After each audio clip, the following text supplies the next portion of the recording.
Okay, real quick, guys. I'm just going to show you a couple more materials. First, I guess I want to show you the process of finding materials.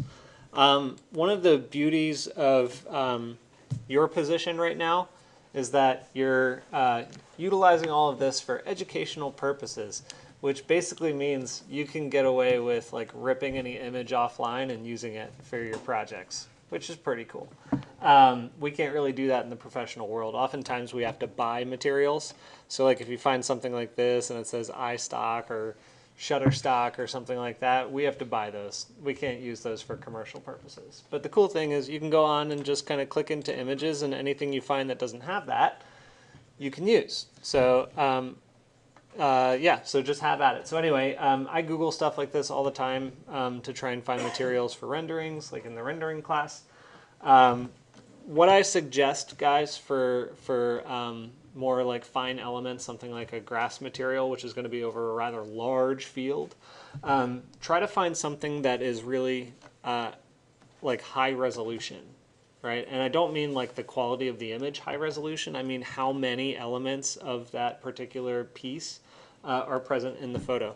So like this is not going to make a great texture map in Revit for a rather large field, even if it is tileable. I don't think this one is, though. I would be shocked if it was, because it looks like it's actually a photograph. But something like this, where you kind of can't really tell like each blade of grass, that's something that's going to be pretty good. So I think it looks kind of like this. I forget which one it was. This one, maybe? I think it was this one. So I pulled this one for us. Let's jump back into Revit and let's apply that to our grass texture and see how it looks on the triangulated surfaces. Now remember, we triangulated this, which means Revit is going to try to rectify all of that triangulation in order to make it work. So that's just another reason why the problem of high and low resolution textures is so important. If you get to, well, let's talk about that when we get there. So anyway, this is a turf material, so I'm going to edit the type of that. I'm going to say edit, go to turf. I'm going to duplicate the asset, and I'm going to call this one grass. Let's select the grass image. I don't think I want to worry about any of these settings in this one. I don't really need a bump. I might put, yeah, let's put a bump in there. Let's put the grass bump in there. Cool. That'll work out kind of nice, actually. So the cool thing about the grass bump is like when you scale this thing up, you're going to actually see some of that lighting is going to reflect some of that grass. Without the bump, let's take that out.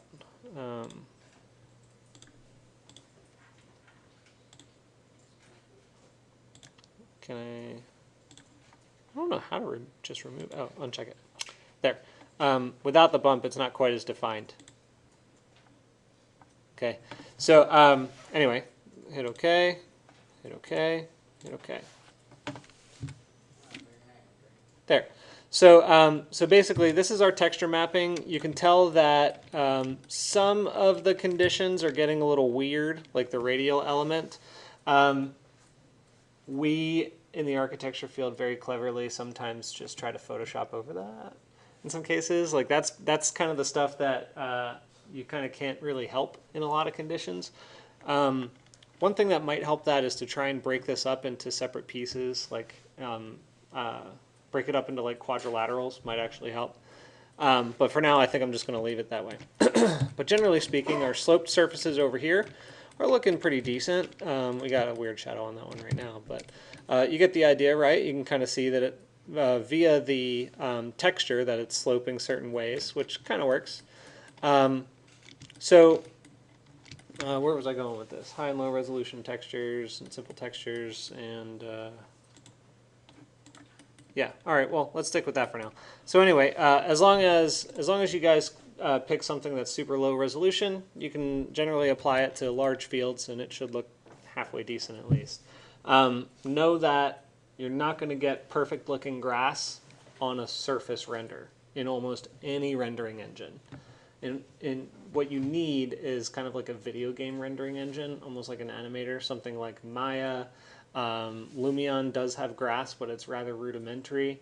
But you need really high-end visual modelers in order to create grasses that look real. Otherwise, you need to supplement it with Photoshop and stuff like that. Okay, just pointing that out to you. Oh, I remember where else I was going with this. Landscape elements. Well, actually, let me see the time. Let me just stop this video, and I'll do another landscape elements video right after this.